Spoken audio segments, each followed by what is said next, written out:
জয় গৌর, জয় নিতাই। আজ ৪ঠা বৈশাখ ১৪৩৩ ও ইংরেজি ১৮ই এপ্রিল ২০২৬ শনিবার। আজ আমি চৈতন্য চরিতামৃত পাঠ করছি। শ্রী চৈতন্য চরিতামৃতের মধ্যলীলা প্রথম খণ্ড, চতুর্দশ পরিচ্ছেদ, হেরা পঞ্চমী যাত্রার শ্লোক ৬৬ থেকে ৮৬। হরে কৃষ্ণ কৃষ্ণ কৃষ্ণ হরে হরে, হরে রাম রাম রাম হরে হরে। শ্লোক ৬৬। অদ্বৈতাদি ভক্তগণ নিমন্ত্রণ কইল, মুখ্য নব জন নব দীন পাইল। শ্লোকার্থ: অদ্বৈত আচার্য প্রমুখ ৯ জন মুখ্য ভক্ত ৯ দিন শ্রী চৈতন্য মহাপ্রভুকে তাদের গৃহে নিমন্ত্রণ করার সৌভাগ্য লাভ করলেন। ইতি শ্লোক ৬৬। শ্লোক ৬৭। আর ভক্তগণ চাতুর্মাস্যে যত দিন এক দিন করিল বন্টন। শ্লোকার্থ: অন্য সমস্ত ভক্তরা চাতুর্মাস্যের সময় এক দিন করে শ্রী চৈতন্য মহাপ্রভুকে নিমন্ত্রণ করার দিন বন্টন করে নিলেন। ইতি শ্লোক ৬৭। শ্লোক ৬৮। চারি মাসের দিন মুখ্য ভক্ত বাটি নিল, আর ভক্তগণ অবসর না পাইল। শ্লোকার্থ: মুখ্য ভক্তেরা ৪ মাসের দিন বেটে নিলেন, অন্য ভক্তেরা তাকে নিমন্ত্রণ করার সুযোগ পেলেন না। ইতি শ্লোক ৬৮। শ্লোক ৬৯। একদিন নিমন্ত্রণ করে ২-৩ মিলি, এই মত মহাপ্রভুর নিমন্ত্রণ কেলি। শ্লোকার্থ: যেহেতু তারা এক দিন করে শ্রী চৈতন্য মহাপ্রভুকে তাদের গৃহে নিমন্ত্রণ করার সুযোগ পেলেন না, তাই তারা ২-৩ জনে মিলে এক দিন শ্রী চৈতন্য মহাপ্রভুকে নিমন্ত্রণ করলেন। এইভাবে শ্রী চৈতন্য মহাপ্রভু নিমন্ত্রণ লীলাবিলাস করেছিলেন। ইতি শ্লোক ৬৯। শ্লোক ৭০। প্রাতকালে স্নান করি দেখি জগন্নাথ, সংকীর্তনে নৃত্য করে ভক্তগণ সাথ। শ্লোকার্থ: সকালবেলা স্নান করে শ্রী চৈতন্য মহাপ্রভু শ্রী জগন্নাথ দেবকে দর্শন করতে যেতেন এবং তারপর তিনি তার ভক্তদের সঙ্গে সংকীর্তন করে নৃত্য করতেন। ইতি শ্লোক ৭০। শ্লোক ৭১। কভু অদ্বৈতে নাচায় কভু নিত্যানন্দে, কভু হরিদাসে নাচায় কভু অচ্যুতানন্দে। শ্লোকার্থ: শ্রী চৈতন্য মহাপ্রভু কখনো অদ্বৈত আচার্যকে নাচাতেন, কখনো নিত্যানন্দ প্রভুকে, কখনো হরিদাস ঠাকুরকে, আবার কখনো অচ্যুতানন্দকে। ইতি শ্লোক ৭১। শ্লোক ৭২। কভু বক্রেশ্বরে কভু আর ভক্তগণে, ত্রিসন্ধ্যা কীর্তন করে গুন্ডিচা প্রাঙ্গণে। শ্লোকার্থ: কখনো শ্রী চৈতন্য মহাপ্রভু বক্রেশ্বর পণ্ডিত এবং অন্য ভক্তদের নাচাতেন। এইভাবে তিনি ত্রিসন্ধ্যা গুন্ডিচা মন্দিরের প্রাঙ্গণে নৃত্য কীর্তন করতেন। ইতি শ্লোক ৭২। শ্লোক ৭৩। বৃন্দাবনে আইলা কৃষ্ণ, এই প্রভুর জ্ঞান, কৃষ্ণের বিরহ স্ফূর্তি হইল অবসান। শ্লোকার্থ: তখন শ্রী চৈতন্য মহাপ্রভু অনুভব করতেন যে শ্রীকৃষ্ণ বৃন্দাবনে ফিরে এসেছেন, তাই তখন তার বিরহের অবসান হয়েছিল। ইতি শ্লোক ৭৩। শ্লোক ৭৪। রাধা সঙ্গে কৃষ্ণ লীলা এই হইল জ্ঞানে, এই রসে মগ্ন প্রভু হইলা আপনে। শ্লোকার্থ: তখন শ্রী চৈতন্য মহাপ্রভু অনুভব করতেন যে রাধারানীর সঙ্গে শ্রীকৃষ্ণের পুনরায় মিলন হয়েছে এবং সেই রসে তিনি নিরন্তর মগ্ন ছিলেন। ইতি শ্লোক ৭৪। শ্লোক ৭৫।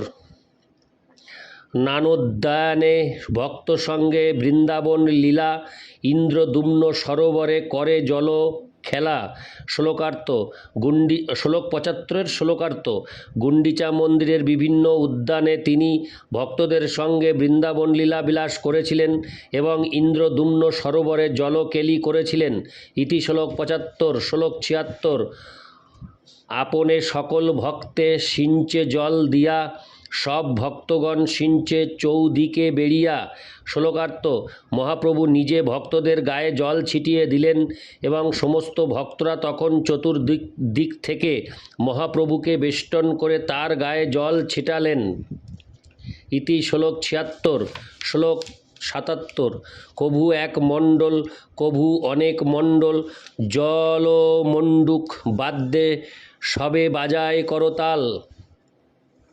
শ্লোকার্থ তখন তারা একটি মণ্ডলে আবার কখনো বহু মণ্ডলে শ্রীচৈতন্য মহাপ্রভুকে ঘিরে জলের মধ্যে ব্যাঙ যেভাবে ডাকে সেইভাবে শব্দ করে তালি দিতে দিতে জলকেলি করেছিলেন।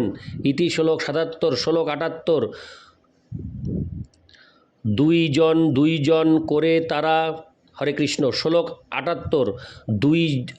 দুই জনে মেলি করে জলরণ, কেহ হারে কেহ জিনে প্রভু করে দর্শন। শ্লোকার্থ দুইজন দুইজন করে তারা জলে রণকেলি করতে লাগলেন, কেউ হারল এবং কেউ জিতল। শ্রী চৈতন্য মহাপ্রভু তা দর্শন করলেন।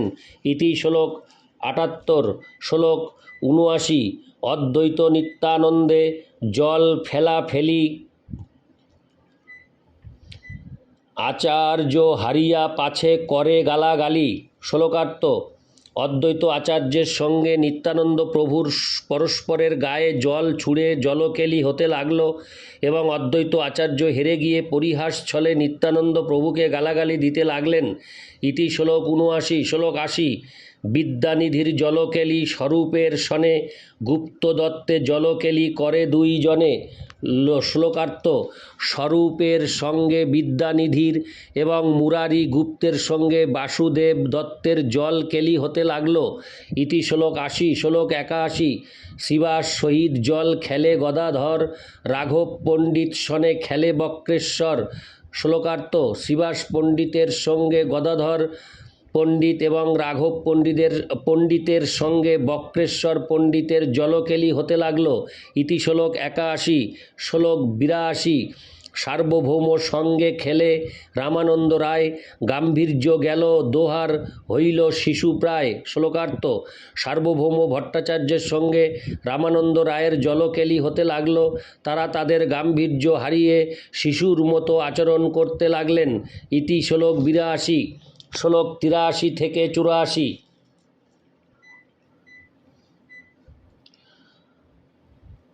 মহাপ্রভু তা দোহার চাঞ্চল্য দেখিয়া, গোপীনাথাচার্যে কিছু কহেন হাসিয়া, পণ্ডিত গম্ভীর দুহে প্রামাণিক জন, বাল চাঞ্চল্য করে করাহ বর্জন। শ্লোকার্থ সার্বভৌম ভট্টাচার্যের সঙ্গে রামানন্দ রায়ের শিশু সুলভ চপলতা দর্শন করে মৃদু হেসে শ্রী চৈতন্য মহাপ্রভু গোপীনাথ আচার্যকে বললেন, এরা দুইজনেই মহাপণ্ডিত, গম্ভীর এবং প্রামাণিক ব্যক্তি, এদের এই শিশু সুলভ চপলতা ত্যাগ করতে বলো। ইতি শ্লোক ৮৩ থেকে ৮৪। শ্লোক ৮৫। গোপীনাথ কহে তোমার কৃপা মহাসিন্ধু, উচ্ছলিত করে যবে হরে কৃষ্ণ উচ্ছলিত করে যবে তার এক বিন্দু। শ্লোকার্থ গোপীনাথ আচার্য উত্তর দিলেন, আমি বুঝতে পারছি যে তোমার কৃপারূপ মহাসমুদ্রের এক বিন্দু এদের হৃদয়কে এইভাবে উদ্বেলিত করেছে। ইতি শ্লোক ৮৫। শ্লোক ৮৬। মেরু মন্দর পর্বত ডুবায় যথা তথা, এই দুই গণ্ডশৈল ইহার কা কথা। শ্লোক ৮৬। শ্লোকার্থ তোমার কৃপা সমুদ্রের একটি বিন্দু মেরু ও মন্দর পর্বতকে ডুবাতে পারে। এরা দুজন তো সেই তুলনায় ছোট ছোট দুইটি পাহাড়ের মতো, সুতরাং এরা দুইজন যে নিমজ্জিত হয়েছে তাতে আর আশ্চর্য হওয়ার কি আছে। ইতি শ্লোক ৮৬।